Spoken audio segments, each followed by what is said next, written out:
کا قیام عمل میں لایا گیا ہے، کیا اس سے پاکستان کی مشکلات آسان ہو جائیں گی؟ پاکستان کی مشکلات میں اضافے کی گنجائش نہیں رہی۔ بہت ہی خوفناک حالت ہے۔ مولوی کو انہوں نے کھلی چھٹی دی ہوئی ہے اور وہ سازشوں میں مکمل شامل ہے۔ یہ جو سلامتی کونسل ہے ان کی، جی، یہ آئیڈیا آیا کہاں سے، کیوں پیدا ہوا، سوال تو یہ ہے۔ بعض لوگ جو یہ کہتے ہیں، اب میں تو وہاں موجود نہیں اس لیے میں زیادہ نزدیک سے نہیں دیکھ سکتا، مگر جو آنے والے ہیں وہ جو باتیں بتاتے ہیں، اخبار سے کچھ بین السطور انسان پڑھتا ہے، جو بے نظیر یا دوسرے سیاستدان ہیں ان کی طرف سے نہیں میں کہہ رہا، میں ان آبزرورز کی طرف سے کہہ رہا ہوں جو سیاست میں دلچسپی لے کے مطالعہ کرتے رہتے ہیں، وہ ملاقات کے لیے آ جاتے ہیں، ان میں کئی غیر احمدی بھی ہوتے ہیں، ان سے بھی میں پوچھتا ہوں، تو بڑی بھیانک سی شکل نکل رہی ہے۔ اس سے بہت پہلے مجھے بعض آنے والوں نے یہ اطلاع دی تھی جو اخباروں میں نہیں آئی تھی، کہ دراصل یہ ایک بہت گہری سازش ہے جماعت اسلامی کے درمیان اور صدر پاکستان کے درمیان۔ وہ دونوں بالکل ایک ہیں، اور جو سینٹ سے استعفیٰ دیا تھا اس اسلامی جماعت کے پریزیڈنٹ نے، وہ صدر کی اس یقین دہانی پہ دیا تھا کہ فکر نہ کرو، میں تمہیں ضرور اوپر لے کے آؤں گا اور تمہارا یہ استعفیٰ بہتر رہے گا، تمہیں ایک مقام ملے گا قوم میں عزت کا۔ اور آخری وقت پہ جو اس نے باتیں کی وہ ریکارڈ کرنے والے تو کرتے ہیں، مجھے کسی نے بتایا، حالانکہ اس کا کسی انٹیلیجنس سے تعلق نہیں تھا، کہ اب یہ مشہور ہوا ہے انٹیلیجنس سورس کے لحاظ سے، کہ انٹیلیجنس نے وہ ان کی میٹنگ ریکارڈ کی ہے، اس میں یہ باتیں موجود ہیں کہ مروانہ دینا مجھے،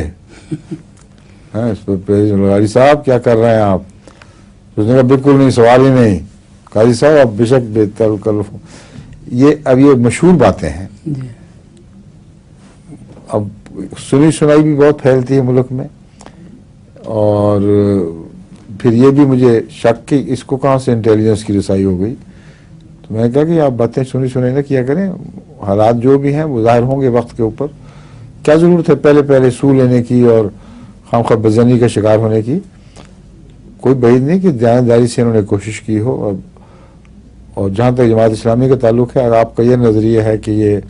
اسے نافذ کر سکتے ہیں تو میرے نزدیک تو یہ عقل کے خلاف بات ہے، کیونکہ فی الحقیقت وہ جتنی بھی جماعتیں ہیں مذہبی، ان میں بھی ایک رد مردود جماعت ہے، اور جتنا انہوں نے زور لگایا تھا پچھلے الیکشن پہ، اپنا ٹیلی ویژن بھی لے لیا تھا ایک، اور جتنا بے شمار خرچ کیا، اس کے نتیجے میں کس طرح عوام نے ان کو رد کیا ہے، تو اگر کسی میں شرم ہی نہ رہے تو اس کا ہم کیا کر سکتے ہیں۔ اس لیے ہو سکتا ہے قاضی صاحب جو بول رہے ہیں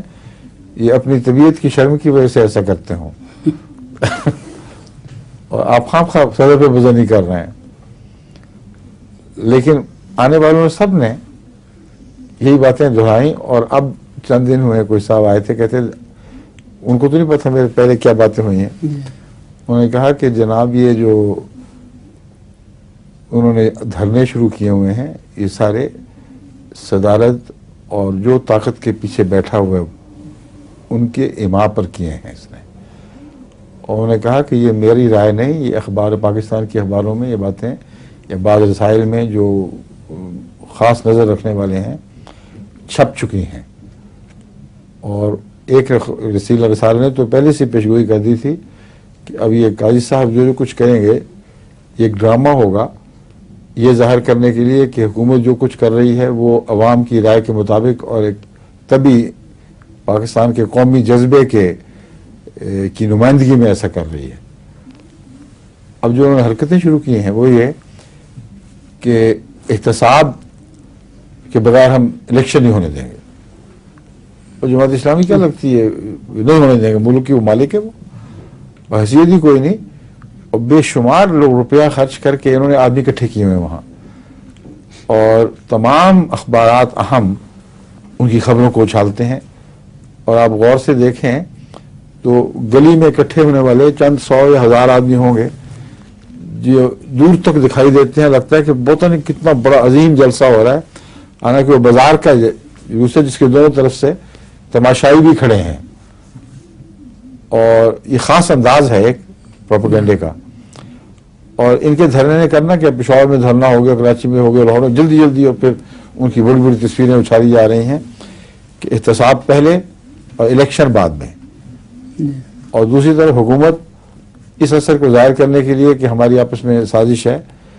یہ کہنے والا یہ کہتا ہے کہ اس وجہ سے بار بار بیان دے رہے ہیں کہ الیکشن مقررہ تاریخ کو ہوگا، سوال ہی نہیں ٹالنے کا. اب اس کا نتیجہ کیا نکلے گا؟ جماعت اسلامی اگر الیکشن ٹال گیا تو جیتے گی، گویا کہ سارا سہرا لے جائے گی، اور پھر وہ سارے سیاستدان جو مذہبی جماعتوں کو میں سے بعض کو اوپر لانے کی سازش کے خلاف ہیں، ان کے سر قلم کیے جائیں گے اس سیاسی فیصلے سے کہ تم بھی گندے، تم بھی گندے، تم بھی گندے. پیچھے صرف جماعت اسلامی ہی گندے رہ جائیں گے، باقی سب گندے ختم ہو جائیں گے. یہ مجھے انہوں نے بتایا کہ یہ سازش ہے. اب جو بھی سازش ہے وہ تو چلے گی، بہرحال ملک سازشوں کا شکار ہے، مگر کس حد تک ہم اس پہ یقین کریں گے یا کس حد تک نہیں، میں اس پوزیشن میں نہیں ہوں کہ اس کے متعلق جماعت کی کوئی رہنمائی کر سکوں. مختلف لوگ مختلف باتیں کر رہے ہیں، اور جہاں تک پرائم منسٹر کا تعلق ہے وہ بار بار اپنی دیانتداری کا اظہار کر رہے ہیں، کہتے ہیں کہ ہم ناکام ہو گئے ہیں ان وعدوں میں جو ہم نے کیے تھے. یہ تو درست ہے، ناکام تو ہوئے ہیں، مگر سوال یہ ہے کہ نظر نہیں آ رہا تھا کہ یہ وعدے ہو ہی نہیں سکتے. یہ تعجب کی بات ہے. اور ملک صاحب کی بڑے میرے دل میں عزت ہے، بڑے سلجھے ہوئے صاحب اور بے داغ ہیں، بے نفس آدمی ہیں، مگر بعض باتوں میں سادہ بھی ہیں. کوئی بعید نہیں کہ جو بھی سازش جہاں بھی پنپ رہی ہے اس کا وہ شکار ہوئے ہوں، اور شروع میں کہہ دیا سادگی میں کہ ہاں ہم یہ کریں گے، بڑے زور سے کہا، اب بالکل ہاتھ اٹھا لیے کہ ہو ہی نہیں سکتا. تو یہ بھی اسی کا حصہ ہے، احتساب پہلے کہ جب اتنی جلدی نہیں ہو سکتا تو پھر لمبا کر دو، یعنی مکمل قابض ہو جاؤ، عارضی حکومت نہ رہے بلکہ لمبی چل جائے. اگر یہ نظریہ درست ہے تو پھر اس میں فوج کی حمایت لازم تھی، کیونکہ کانسٹیٹیوشن کے خلاف تو یہ ایک دن بھی آگے نہیں جا سکتے. اس لیے سیکورٹی کونسل کا جو قیام ہے جو آپ نے پوچھا ہے، اس کا اس سے تعلق دکھائی دینے لگا ہے اب کچھ، کہ انہوں نے فوج کی منت کی ہو یا کوئی اور بات ہو کہ فوج ہی کی انٹیلیجنس کی طرف سے یہ سارا سلسلہ چلایا گیا ہو، اور یہ کہا ہو کہ ہم نے تیاری کی ہے،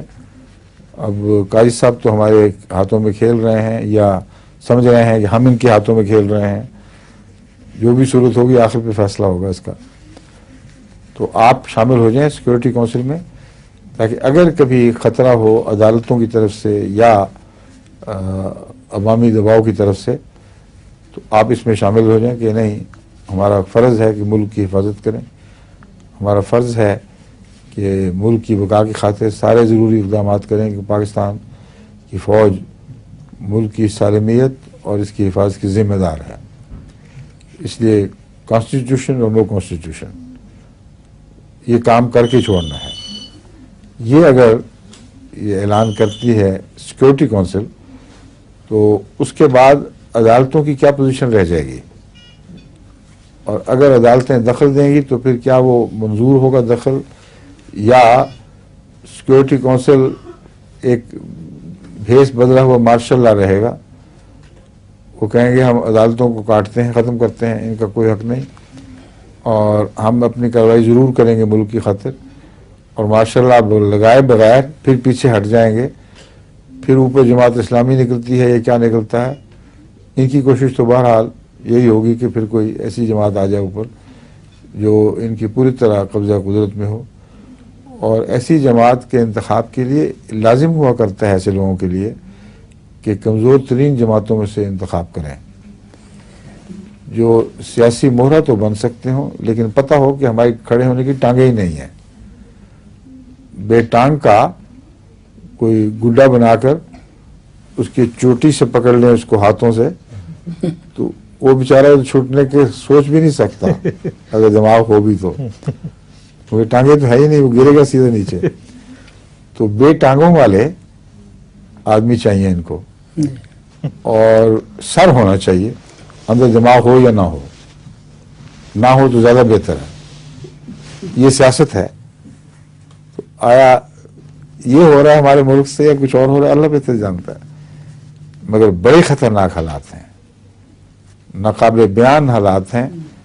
یہ مولوی بدبخت ان کی جڑوں میں بیٹھ گیا ہے. یہ زہر جب تک جڑوں سے پاک نہیں ہوتا اس سے یہ ملک بچ سکتا ہی نہیں. جو مرضی کر لیں ناممکن ہے کہ ملک بچ سکے اگر یہ مولوی کے ساتھ نہیں چھوڑیں گے. اور مولوی بظاہر ان کے ساتھ اوپر اٹھ رہا ہے اس لیے کہ یہ دو شرطیں پوری کرتا ہے, بے ضمیری اور بے عقلی, اور حرص کے لحاظ سے اور بڑبولا ہونے کے لحاظ سے جواب نہیں ان کا. اتنی مار پڑنے کے بعد ملک کے فاتح بن کے تصویریں کھنچوا رہے ہیں, بڑی شان سے اخباروں میں روزانہ آ رہی ہیں کہ آج ہم نے پشاور فتح کر لیا, آج لاہور فتح کر لیا, آج کراچی فتح کر لیا. 2.5 گنتی کے ہیں, وہ کیا فتح ہوا ہے. اگر اوپن الیکشن میں آئیں تو پھر ان کو پتہ لگے گا کہ کچھ بھی نہیں ہوا. مگر اگر یہ سارے سر بھی کاٹ دیں سیاست کے تو بے سر کے لوگ آ جائیں گے, مگر جماعت اسلامی کو نہیں تو ووٹ دیں, یہ میں آپ کو بتا دیتا ہوں. ٹھیک ہے. باہر یہ بڑے خطرناک حالات ہیں. میں نے آپ کو بتایا کیا کیا میں سنتا ہوں, لوگ جو پہنچتے ہیں مجھے بتاتے رہتے ہیں, مگر ابھی فیصلے کہ ایسے مقام پر نہیں کہ میں تحدید سے کہہ سکوں کہ یہ یوں ہی ہوا ہے, مگر یہ تو یہ نظر آنے لگ گیا سب کو کہ ہے کوئی سازش. عام حالات نہیں ہے یہ. کیوں جی, آپ کا کیا خیال ہے؟ جی, تنزانیہ والوں کو کیا نظر آ رہا ہے؟ یہ سارا حضور ایک ڈرامہ ہے, کانسپیرسی ہے. یہ سازش کہتے ہیں. جی. اچھا آگے چلیں, آپ فرمائیے.